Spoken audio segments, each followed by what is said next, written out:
केंद्र की एनडीए सरकार ने हाल ही में सेनाओं में भर्ती की अग्निपथ योजना लॉन्च की थी। सरकार ने 4 साल के लिए भर्ती और आकर्षक इंक्रीमेंट बताकर इस योजना को शुरू तो किया, लेकिन अग्निवीर बनने वाले युवाओं को ये रास नहीं आई।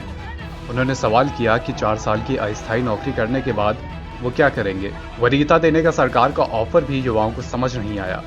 उनका कहना है कि अगर इतनी नौकरियां होती तो आज इतनी बेरोजगारी ही क्यों होती। हरियाणा, राजस्थान, यूपी, एमपी, तेलंगाना से लेकर बिहार तक में भयंकर बवाल, भयंकर हिंसा मची हुई है। लगभग सभी विपक्षी दलों ने सरकार से इस योजना को वापस लेने की मांग करनी शुरू कर दी है। ऐसे में ये बातें भी होने लगी हैं कि क्या मोदी सरकार ने 8 साल के भीतर अपनी तीसरी बड़ी गलती कर दी है। क्या पहली 2 गलतियों की तरह उसे तीसरी गलती सुधारने के लिए भी अपने कदम पीछे खींचने पड़ सकते हैं। पहली गलती, भूमि अधिग्रहण कानून। सरकार बने ज्यादा वक्त नहीं हुआ था, मोदी सरकार एक अध्यादेश लेकर आई। कहा कि इसका मकसद भूमि अधिग्रहण में सही से सही मुआवजा दिया जाना और पारदर्शिता जैसी बातें हैं। कानून कांग्रेस की पिछली सरकार के समय 2013 में ही बन गया था, लेकिन मोदी सरकार ने कुछ बदलाव किए और इस कानून को दोबारा लेकर आई। RSCTLARR एक्ट अमेंडमेंट ऑर्डिनेंस 2014 में कहा गया कि राष्ट्रीय सुरक्षा, रक्षा, ग्रामीण बुनियादी ढांचे से संबंधित संरचना, औद्योगिक कॉरिडोर और सार्वजनिक बुनियादी ढांचे से संबंधित परियोजना के लिए बिना सहमति के जमीन अधिग्रहित की जा सकती है। इसका मतलब साफ था कि सरकार के लिए जमीन अधिग्रहण काफी आसान कर दिया गया था। विरोध बढ़ता गया। आखिरकार पीएम मोदी ने खुद मन की बात कार्यक्रम में ऐलान किया कि भूमि अधिग्रहण विधेयक वापस लिया जा रहा है। यह मोदी सरकार की पहली बड़ी गलती मानी गई। दूसरी गलती, कृषि कानून। दिल्ली बॉर्डर पर तंबुओं के गांव बस गए। 3 कृषि कानूनों के खिलाफ आंदोलन 1 साल से भी ज्यादा समय तक चलता रहा, लेकिन सरकार और बीजेपी के नेता कानून का बखान करते रहे। विपक्ष किसानों के साथ दिखा।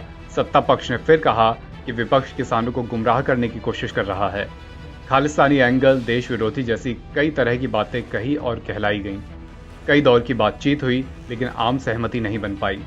मोदी सरकार कृषि कानूनों में संशोधन करने के लिए तैयार थी, लेकिन किसान अपनी मांग पर अडिग थे कि कानून रद्द हों।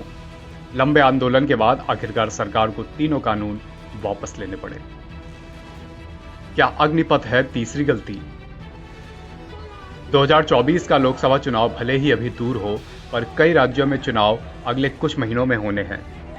इससे पहले सरकार की छवि पर एक दाग लग गया है।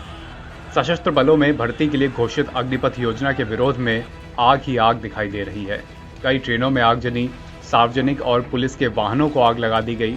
सरकार ने साल 2022 के लिए इस प्रक्रिया के तहत भर्ती की उम्र पहले से घोषित 21 साल से बढ़ाकर 23 साल भी कर दी, लेकिन इससे कोई डैमेज कंट्रोल नहीं हुआ। इससे पहले सरकार ने कहा था कि सभी नई भर्तियों के लिए आयु 17.5 साल से लेकर 21 साल के बीच होनी चाहिए। रक्षा मंत्रालय के एक प्रवक्ता ने कहा, पिछले 2 वर्षों के दौरान भर्ती करना संभव नहीं हुआ। सरकार ने फैसला किया है कि 2022 के लिए प्रस्तावित भर्ती प्रक्रिया के लिए वन टाइम रिलैक्सेशन आयु सीमा में दिया जाएगा। सरकार स्पष्टीकरण जारी कर रही है, लेकिन नौजवान को ये समझ नहीं आ रहे। सरकार ने कहा है कि नया मॉडल न केवल सशस्त्र बलों में नई क्षमता पैदा करेगा, बल्कि ये युवाओं के लिए निजी क्षेत्र में भी रास्ते खोलेगा और उन्हें अवकाश प्राप्त करने के समय मिलने वाले वित्तीय पैकेज से उद्यमी बनने में भी मदद करेगा। फिलहाल सरकार की इन बातों का युवाओं पर कोई असर होता नहीं दिख रहा है। अग्निपथ योजना के विरोध में देश भर में विरोध प्रदर्शन हो रहे हैं, जो हिंसक भी हो चुके हैं। हालांकि अपनी किसी भी मांग को मनवाने के लिए हिंसा कोई उपाय नहीं है, लेकिन सरकार भी अभी युवाओं को आश्वस्त करने में नाकाम साबित हुई है। एनबीटी ऑनलाइन की रिपोर्ट।